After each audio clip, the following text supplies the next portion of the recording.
Creed, Herbst, see the green flag. We're racing in Michigan.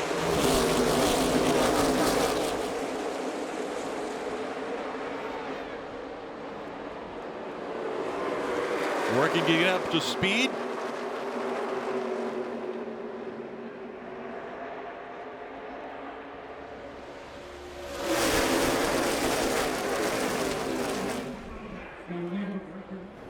Taylor Gray on his own running 7th was right down by the apron, and around he went, bringing out the caution for the first time here at Michigan. You see he's underneath 2 cars.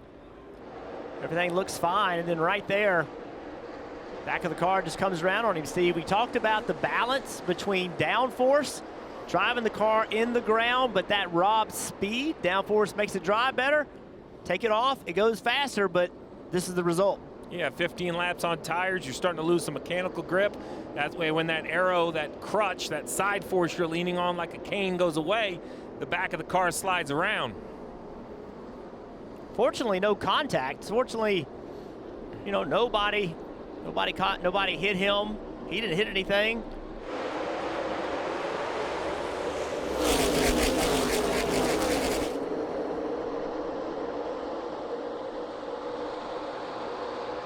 Back up to speed, a very small opening on that high line behind Ryan Sieg, but now a big one as down to the apron. Got a tire down. Yeah, an issue for the 8. It looks like Sammy Smith is slow. I saw the car wiggled and moved around a lot. He's still trying to figure out what's wrong with that car. Did I get hit, or I think I have a right bringer down? He was 3 points below the cut line coming in. There was a little bit of contact there, maybe with the 7. I think the 7's just pushing and the 8's kind of checking up, and the 7 doesn't want to get out of the gas. I think, you know, the 7 doesn't know the 8 has an issue. I don't think the contact has anything to do with what we're seeing with the 8. Creed still kind of doing that defensive S down the backstretch. You know, if you could stay in front of those next cars, you could settle the stage amongst yourselves. And Steve, with them staying out when that caution came out, you also would not expect. And the 18 of Creed, the leader, around he goes. Lock it down, lock it down, lock it down. Get her straight here. Get her. They come down pit road on speed. Now the 18's up the racetrack a little bit, and now he's pulling the air off the back of the car. That's the second Joe Gibbs Toyota we have seen spin out with no contact. That tells us they qualified fast. There's your pole sitter. He has low downforce in that car. The minute that Riley Herbst put his front bumper at his rear bumper, around he went, all the downforce left the car. And now with low downforce and no track position, it's an uphill battle for the 18. So when they pit and change tires, they might want to make some adjustments, knowing they're going to have to work through traffic. Riley Herbst brings it back to green.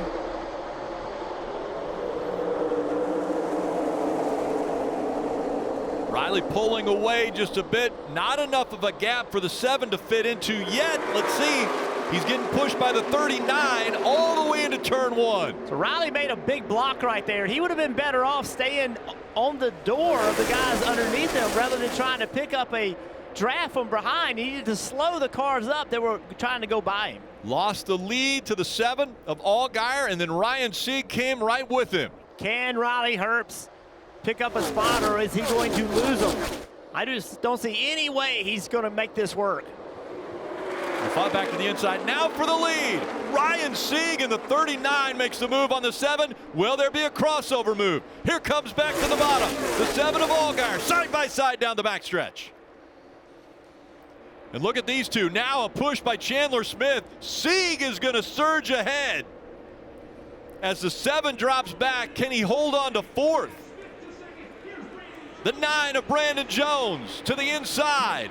But Ryan Sieg has surged ahead. Sieg trying to win the stage, and he'll grab it. Second stage win for Ryan Sieg.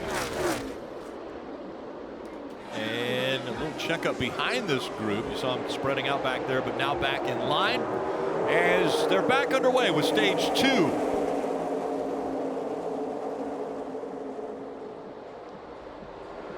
Door to door as they enter turn 1.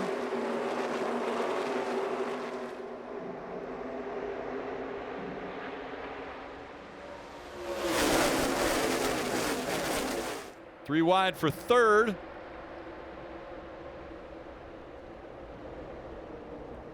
And now jockey for position, he gets caught. Austin Hill sideways on the backstretch into the grass. He'll slide back up into the field. Let's see if he can keep it down. He does. Caution comes out.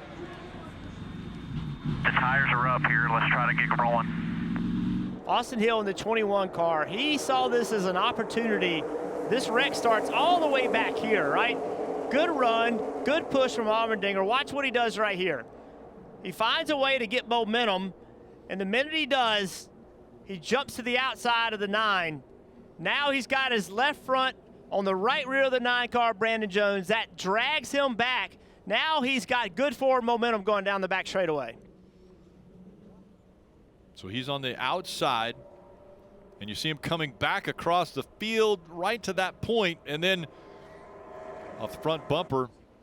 I think that's the 88 of Qualpel. I don't believe the 88 did anything wrong. He's holding his lane. Yeah, watch his eyes. Watch his eyes. Looking to the left. He thinks he's clear. Looking again, looking again, looking again. Thought he was clear, and he wasn't. That right there is what low horsepower drafting type tracks, that's what it does. You try to take a run. You try to get momentum. That entire time, he was looking to see if he was clear. He ended up making contact with the 88, and around he went. As we see that 7 surging toward the restart zone.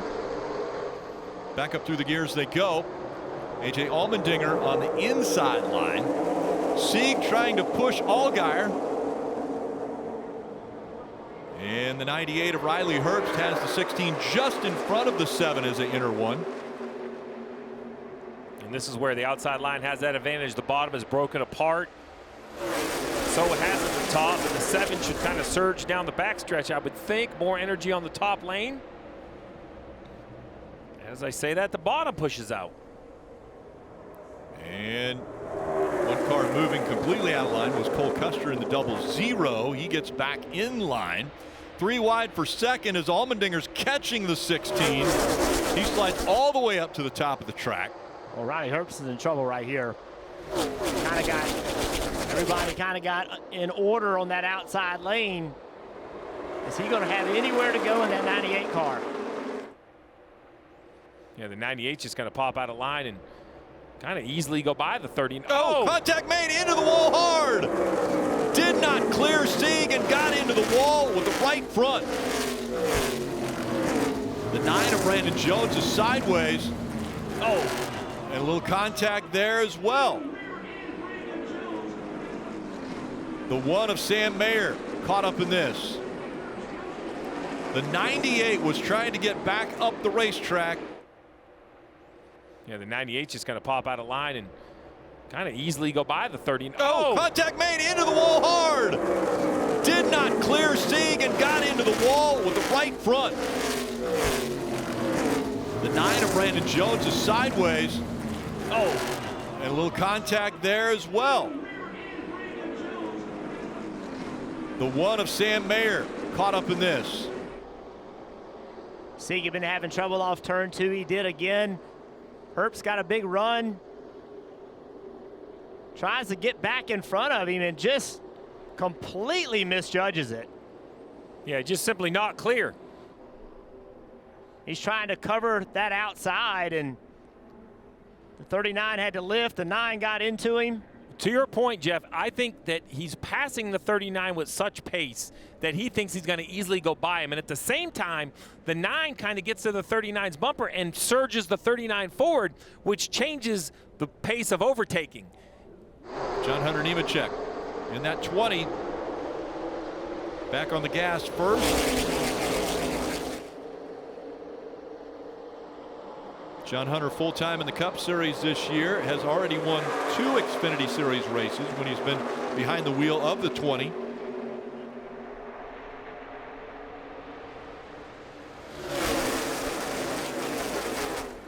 And now we'll see how that inside line works together.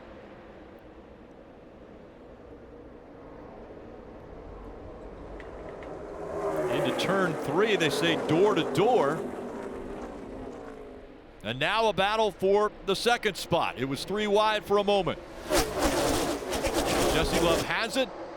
And with those cars going side by side, they start to fall back. Seems like every restart, about 1 lap in, everybody files to the top. The bottom loses momentum.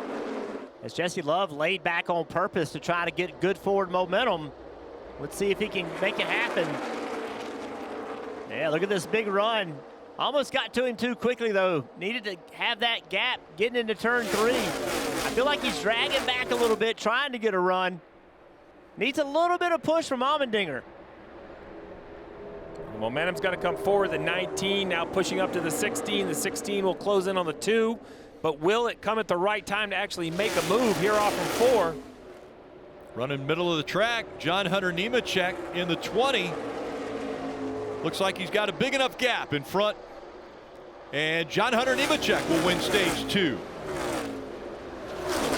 Back up through the gears, and stage 3 underway.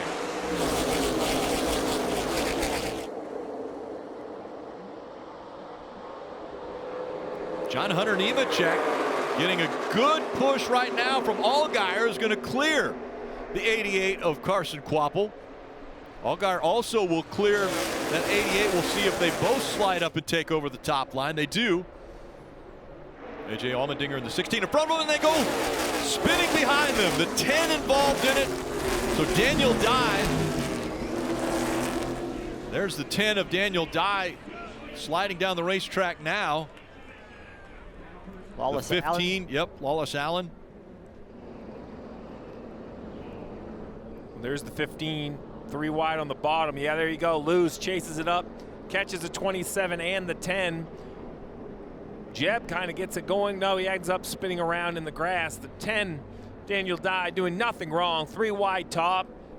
15 just gets loose. Bad air situation. You see him chasing the back and then goes up the hill.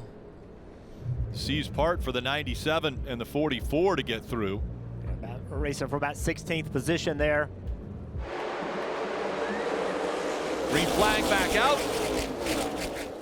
Hunter Nemechek in the 20 on that high line. Has help from Carson Kvapil in the 88. Chandler Smith in the 81. He's going to go to the outside, gets a little bit loose. Austin Hill pushing him up the racetrack.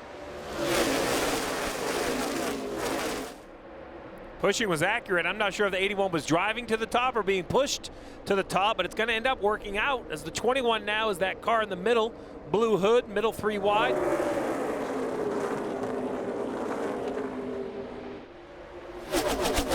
And we're hearing NASCAR is going to penalize the 7 for pulling out of line too early. Yeah, restart violation. You must stay in your lane until the start-finish line. You can't change lanes. You can't move in either direction. Oh, here goes that pass for the lead, Rick. Just as we say that, will Carson Kvapil get it? Yes, it looks like he is going to, but these passes have been tough. We'll see if the 20, he is going to drop in behind the 88, so Kvapil does take the lead. And this makes more sense. If the 20 is going to try to connect to the end of this race, second in line to a car that's inferior on fuel is the place to be. Now the 8 is racing for position. The 88 in front, he's now your best friend. Kind of break the air, try to save the gas. I bet if we go back to the 20's telemetry, we're going to see him out of the gas some now. Right now with that draft, he can manage some part throttle. So update, you're going to be good by 1 lap. The others are not. You're going to go as hard as you can and force them out of fuel, okay? Hard as you can. And I'll let you know if you need to save any. Copy.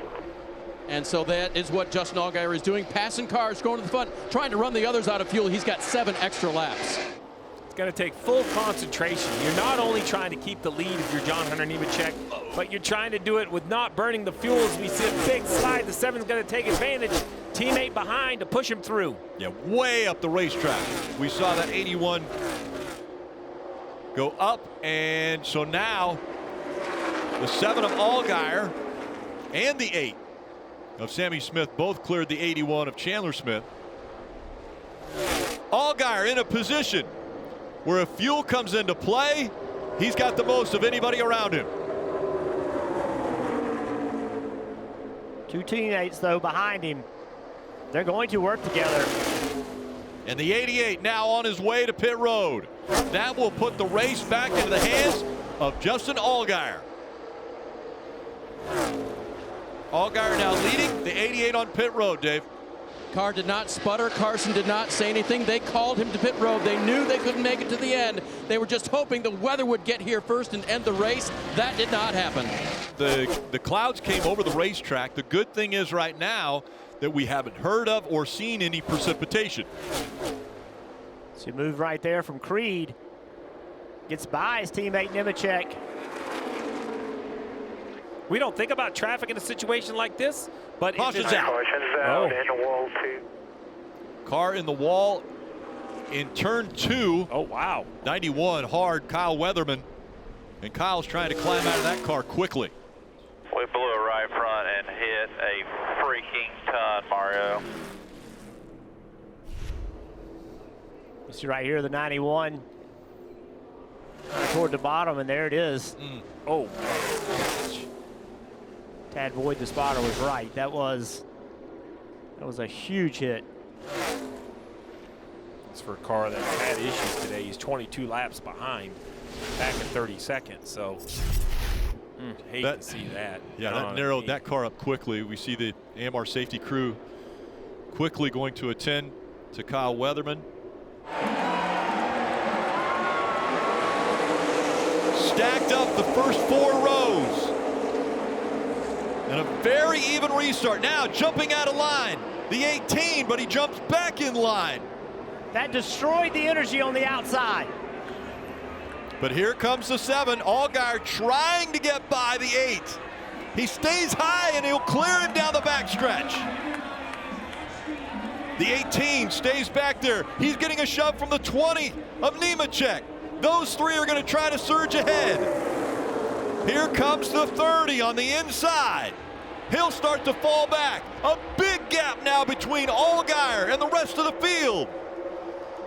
White flag one more time around from Michigan.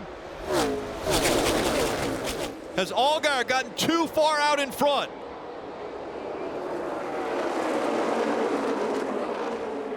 Creed to the bottom of the racetrack. He still has a little bit of help with Nemechek.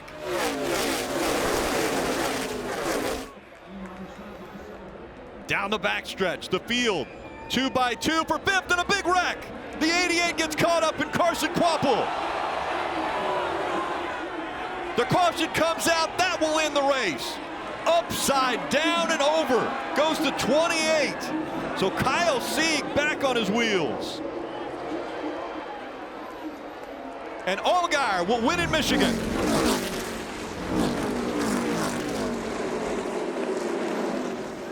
The winter net is down for Kyle Sieg as you see him taking the steering wheel off and about to climb out. That would have been an interesting battle through 3 and 4. I couldn't tell what started it, some back and forth, but the result, the 28 upside down, NASCAR making the absolute correct decision, instantly putting the yellow out. Such a severe accident, you got to get safety workers out right away to these drivers. I think if the cars kind of would have stayed going, we could have seen that race back to the line, Rick. But as soon as any sort of impact, I think the 88 impact in the outside wall was really enough to throw the yellow, but either way, that was it. Hi, I'm Parker Kligerman. For more access like this from Pit Road, be sure to click and subscribe to the Motorsports on NBC YouTube channel.